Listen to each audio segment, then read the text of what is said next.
Hola, buenas tardes. Soy Ángel y junto a Andrés presentaré el estudio del hidrógeno como combustible. En este trabajo hablaremos un poco de la introducción para poner en contexto de lo que es el hidrógeno, de los antecedentes, así como las propiedades, aplicaciones, producción y obtención, y rendimiento y costes, y al final acabaremos con las conclusiones. Pero lanzo tres preguntas. ¿Será el hidrógeno verdaderamente rentable en el futuro? ¿Será capaz de sustituir combustibles fósiles? ¿Es verdaderamente el futuro de los combustibles? Trataremos de resolveroslo durante la exposición. Bien, para hacernos una idea básica del hidrógeno, decir que es el elemento químico más sencillo de la tabla periódica, cuenta con un electrón y un protón y carece de neutrones, y es por ello por lo que posee una masa tan insignificante que, estando el hidrógeno libre, la atmósfera no es capaz de retenerlo y se escapa de la atmósfera. En cuanto a la relación masa-energía, es uno de los combustibles más rentables y esto se ve reflejado en algunos datos, como por ejemplo, 1 kilogramo de hidrógeno es necesario para suplir 2,1 kilogramos de gas natural o 2,8 kilogramos de combustibles fósiles. Hay tres principales tipos de hidrógeno que se utilizan en la actualidad. El primero de ellos, el verde, que como su nombre indica, posee una masa atómica de 1,0079 y un número atómico de 1. El hidrógeno verde es el que se produce a partir del agua mediante la fotoelectrólisis y otros elementos que utilizamos. El hidrógeno gris es el que utilizamos o el que se consigue por medio de la combustión del gas natural y es el más utilizado en España en la actualidad. Y el hidrógeno azul es similar al gris, sin embargo, se diferencia en que posee unas técnicas de captura por las que se reducen las emisiones de CO2 que produce el hidrógeno gris, pero al tener un coste tan alto en comparación con él, pues no se utiliza tanto. Se utiliza el hidrógeno gris como medio de transición. Y para finalizar, el hidrógeno negro y el marrón, que no hemos decidido incluir en esta clasificación, porque su fuente prima son los combustibles fósiles, como el carbón, y en nuestro trabajo queríamos mostrar que el hidrógeno puede ser el futuro. Bueno, como observamos en esta gráfica y observaremos a lo largo de todo el trabajo, el hidrógeno es un combustible totalmente emergente a raíz del siglo XXI, puesto que en la segunda mitad del XIX y todo el siglo XX ha sido dominado por los combustibles fósiles, tanto sólidos como líquidos. Y como podemos observar, también observamos un aumento de la temperatura del globo terráqueo por los contaminantes que estos combustibles emiten a la atmósfera. Desde 2020 en adelante es cuando más se está intensificando la investigación del hidrógeno, llegándolo a mezclar con gas natural, como podemos ver en este trecho, de 2020 hasta lo que se estima en 2050, donde, como podemos ver, la temperatura global aún no ha sido analizada, puesto que es el futuro, pero lo que se espera es que los combustibles fósiles, tanto sólidos como líquidos, se reduzcan hasta llegar a cero, llegando por un camino de gases renovables en base de hidrógeno, hasta llegar al final con un 100% de hidrógeno funcionando en el mercado, lo que nos permita no emitir emisiones a la atmósfera y permitirnos volver a la temperatura media que tenía el globo en sus inicios. A continuación, explicaré brevemente la historia del hidrógeno como elemento químico. En el año 1783 se consagra como elemento químico por primera vez en la historia y en ese mismo año se utiliza como medio o como combustible para propulsar globos hidrogenados. En el año 1800 se realiza la primera electrólisis consciente que actualmente utilizamos para producir hidrógeno verde. Y ya no es hasta la década de los años 20, en el siglo XX, cuando se vuelve a utilizar aplicándose a distintos ámbitos. Por ejemplo, los cepelines. Siempre que hablamos de cepelines, se nos viene a la cabeza la imagen del cepelín en llamas. Y esto ocurrió en Nueva Jersey, en Estados Unidos, en el año 1939, cuando el cepelín principalmente iba a ser propulsado por helio, pero como era un elemento muy caro, se decidió sustituir por hidrógeno, un gas que es altamente inflamable, y durante el amarre se produjo una chispa que acabó con la vida de 35 personas. Es por ello que el uso del hidrógeno se enfrió y no es hasta 1968 cuando en el programa Apolo se vuelven a utilizar celdas de combustible de hidrógeno para alimentar diferentes sistemas, como el eléctrico. En el año 1973 se presenta una gran oportunidad, y es que, por primera vez en la historia, el petróleo se encuentra en una gran crisis, y ciertos científicos afirmaron que podía ser la oportunidad del hidrógeno, pero se decidió no seguir con ello y se perdió. Y no es hasta 1992 cuando comienza la investigación española del hidrógeno aplicándose a los combustibles. Comienzos del siglo XXI, las primeras aplicaciones reales en cuanto a elementos cotidianos como automóviles o autobuses, y en 2022 se producen dos principales avances. El primero de ellos en marzo, en el que se inaugura la planta de Lloseta en Mallorca, y el segundo en mayo, en la que Iberdrola impulsa un sistema en Puerto Llano que está propulsado por energía solar y se mezcla con energía extraída del hidrógeno, y es la planta de hidrógeno verde más grande del sur de Europa. Y en cuanto al futuro, esperamos que pueda ser la principal fuente de energía. Es importante conocer las propiedades para tanto su uso como distribución, como su consumo. Decir que el hidrógeno no es tóxico, ni corrosivo, ni contaminante. Por ello decimos que es limpio y carece de emisiones de CO2, puesto que su único desenlace es agua destilada que realmente no podemos usar, pero no es contaminante.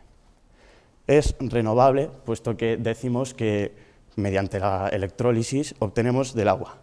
Y el almacenamiento, aunque no es complejo del todo, sí se diferencia en cuanto al de los combustibles fósiles, puesto que le tenemos que licuar y convertir en líquido primero.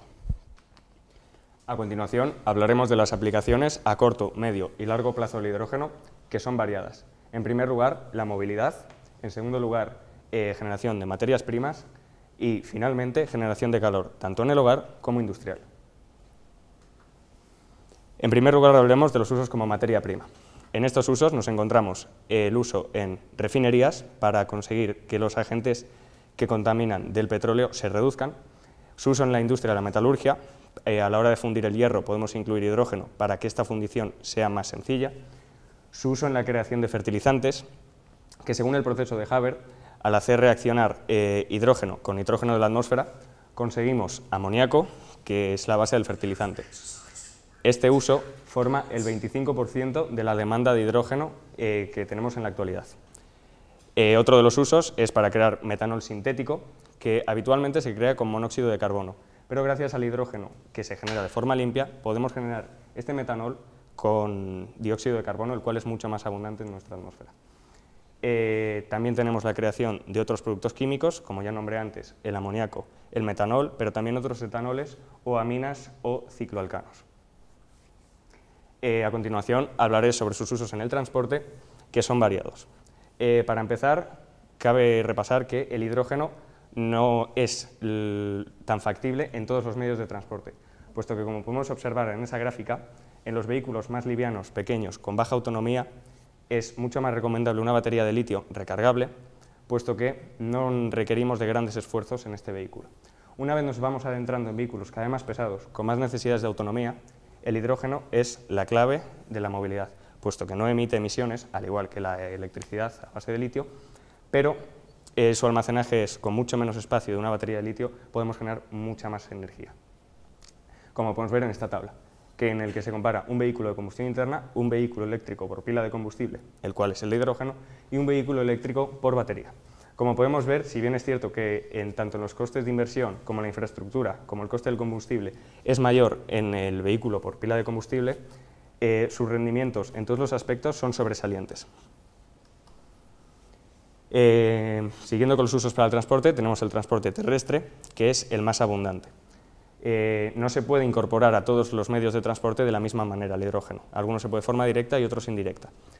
Pero en el caso de los coches sí que lo podríamos incorporar de una forma más directa. Un coche eléctrico por pila de combustible es exactamente igual que un coche eléctrico por batería, con la única diferencia en su núcleo de ingeniería, porque al igual que en un coche eléctrico por batería de litio, aquí se situaría la batería que transportaría la energía hasta el motor, el cual movería el coche. En un coche eléctrico por pila de combustible, esto no es así. Se encuentran las pilas apiladas en stack, lo que nos permite que en una reacción del hidrógeno con oxígeno formar agua que arrastre los electrones hasta el motor, el cual producirá la energía que mueva el coche.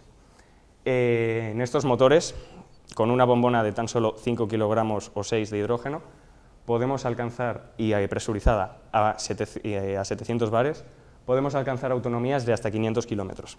Y esto, lejos de ser un ejemplo totalmente imaginario, se puede observar en la realidad, puesto que Hyundai, con su modelo Nexo, el cual está propulsado 100% con pila de combustible, y ya ha vendido más de 1000 unidades en el mercado, nos demuestra que su vehículo tiene, con solo 5 minutos de carga, 670 kilómetros de autonomía totalmente limpia, sin emisiones a la atmósfera. En vehículos más pesados, el método de funcionamiento es exactamente igual que en los vehículos livianos. La única diferencia es que los consumos son mayores, al igual que sus necesidades de autonomía, puesto que los vehículos pesados suelen recorrer mayores espacios y más cíclicos. Por tanto, las bombonas ahora deberían ser de 40 a 50 kilogramos y presurizadas a la mitad que las bombonas más pequeñas, a 350 bares. Quienes lideran este sector del transporte público pesado son países asiáticos, como China, Japón o Corea del Sur, pero Europa no se quiere quedar lejos de este avance. Por ello hay un proyecto en marcha llamado Proyecto JIVE, que lo que pretende es nutrir a toda Europa de 400 autobuses propulsados meramente de hidrógeno para hacer verde la movilidad del continente. Ya hay varios en marcha, como podemos ver, los autobuses que encontramos de color azul ya están en funcionamiento, los verdes son los proyectados y en varios países de la Unión Europea.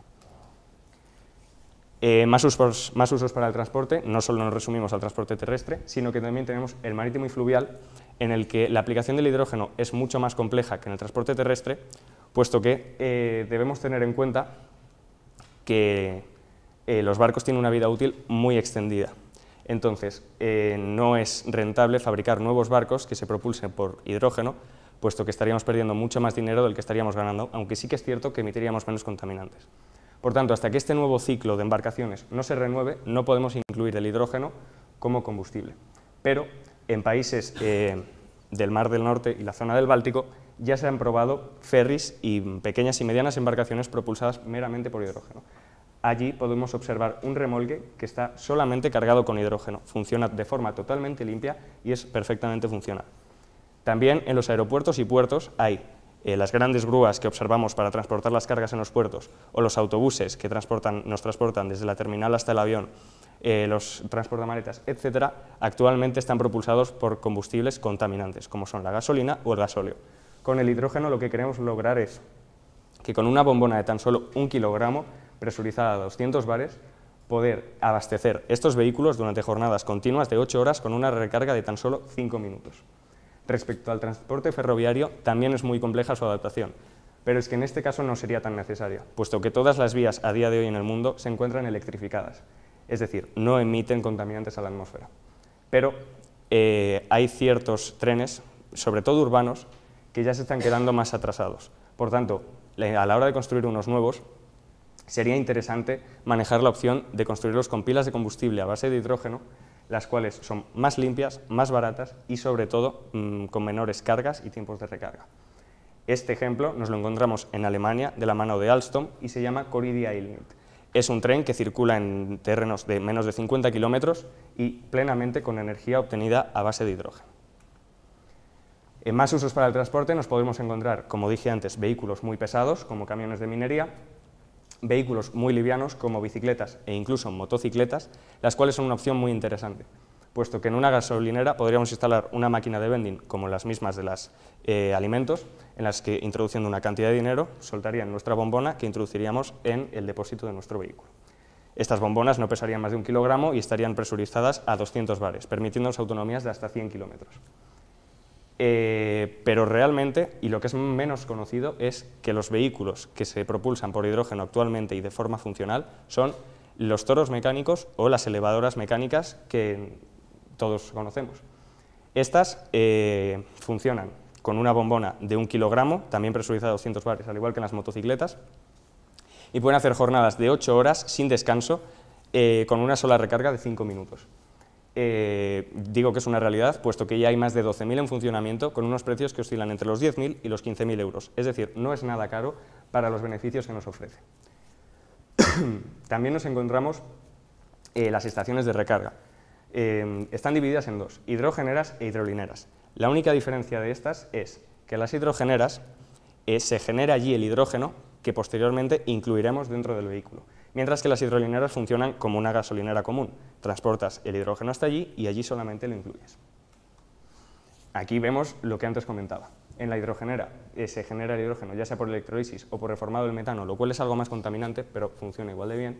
Se transporta al almacenamiento a baja presión, que se conduce posteriormente hacia nuestros depósitos, que entrarían en nuestros vehículos en una presión de 350 bares si hablamos de vehículos pesados, 700 bares si hablamos de vehículos más livianos. Mientras que una hidrolinera, como dije antes, se conduce por un tubo hasta la hidrolinera en cuestión y allí se usa el mismo método que en una hidrogenera. Se introduce en el vehículo con diferentes presiones, depende del vehículo del que estemos hablando. Uno de sus últimos usos es para la generación de calor, que es, aunque no lo creáis, uno de los mayores emisores de gases contaminantes a nuestra atmósfera. Actualmente las calderas son de carbón, pellets o demás elementos que con combustión generan gases contaminantes hacia nuestra atmósfera. Gracias al hidrógeno, que realmente aquí es una aplicación más indirecta, puesto que deberíamos licuar este hidrógeno con gas natural, lo que sigue siendo contaminante, pero mucho menos y con una eficiencia muy grande. Simplemente se haría combustionar este gas natural, pero emitiendo mucho menos contaminante que antes, y sobre todo agua.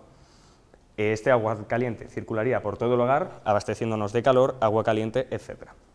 En las industrias funciona exactamente igual, pero de manera masiva. Bien, seguiremos el trabajo mostrando la obtención y la producción, pero para ello primero tenemos que diferenciar estos términos. La obtención, para hacerlo en un ejemplo cotidiano, es como cuando cogemos un plátano de un árbol y lo consumimos. Sin embargo, la producción consiste en plantar el trigo y con el trigo hacer pan que luego consumimos. En la obtención existen tres principales vías. La primera de ellas, el agua, como previamente había dicho, mediante la electrólisis. Más tarde tenemos el gas natural, que es una energía de transición y es menos nocivo que las fuentes fósiles, las cuales son poco limpias porque están basadas en el carbón, en el petróleo y muestran o emiten gases nocivos a la atmósfera. En la producción podemos diferenciar entre actuales y a medio plazo. Actuales, la fotoelectrólisis, mientras que a medio plazo podemos diferenciar entre la gasificación de la biomasa o la variante nuclear, de la cual mucha gente no está de acuerdo por su contaminación. Ahora hablaremos de los rendimientos, los cuales, como podemos leer aquí, el coste del hidrógeno es 3 veces más barato que el de un combustible tradicional que todos conocemos. Esto es cierto, pero con ciertas objeciones, puesto que sí que es cierto que el hidrógeno, una vez tengamos todas estas infraestructuras, conductos y mecanismos aplicados, sí, es 3 veces más barato que conseguir y 3 veces más rentable, puesto que, como dijo Ángel antes, un solo kilogramo de hidrógeno suple lo mismo que casi 3 de gasolina. Pero estas infraestructuras no son gratuitas y, como mencioné antes, las hidrogeneras y las hidrolineras son algo que necesitamos para implementar este hidrógeno. En el caso de las hidrogeneras, los precios podrían oscilar entre el 1.000.000 y los 8 millones de euros cada una. En el caso de las hidrolineras, podrían oscilar entre el 1 y 2,6 millones de euros cada hidrolinera. Por ello, no es un proceso gratuito, pero sí que es cierto que a medio e incluso largo plazo la amortización del hidrógeno sería abismal, llegando a estos rendimientos que a día de hoy parecen imposibles. En esa tabla podemos observar cómo en 2018 la mayoría de los combustibles no se obtenían a base de hidrógeno, pero posteriormente, y lo que se quiere estimar a un futuro, es que se vayan obteniendo cada vez más y más a partir de hidrógeno, siendo el verde por electrificación, el naranja por reformado del metano y el más limpio de todos por fusión del hidrógeno, el azul. Respecto a los costes económicos, ya he mencionado antes lo de las hidrogeneras e hidrolineras, hay que mencionar que se obliga que en 2030 el 14% de la energía sea producida de forma totalmente limpia. Pero claro, Tanto los métodos que conocemos ahora, como eólicos y solares, o como los biocombustibles, no son suficientes para suplir este 14%. Por ello, necesitaríamos aplicar el hidrógeno a este sector energético. Y aunque parezca que sea muy caro, puesto que hay que construir infraestructuras de transporte por todo el mundo, esto no es del todo cierto, puesto que los conductos que ya existen de gas alrededor del planeta, los cuales son abundantes, podrían dejar de utilizarse para transportar gas y comenzar a utilizarse para transportar hidrógeno, lo cual es una ventaja muy grande. Todos sabemos que el coste de la energía a día de hoy está disparado, llegando hace unos días a los 90 euros el megavatio hora. Con el hidrógeno bien implementado en la sociedad y como uso total, podríamos reducir estos costes entre 40 y 60 euros, llegando a alcanzar de los 30 a los 50 euros el megavatio hora, lo cual es mucho menos de lo que actualmente estamos pagando. Concluiremos diciendo que personalmente nos sorprendió mucho las aplicaciones que ya existen del hidrógeno y que se utilizó en ciertos programas como el de Apolo, que ya hace mucho tiempo de ellos y que no es algo del futuro, que esté muy lejano, que ya lo tenemos aquí y que lo que se está intentando es mejorar con el fin de hacerlo más eficaz y que consuma menos. Dicho esto, muchas gracias a todos los oyentes, a los miembros del tribunal, a Raúl y a Carmen por ayudarnos y a Nelia también. Muchas gracias a todos.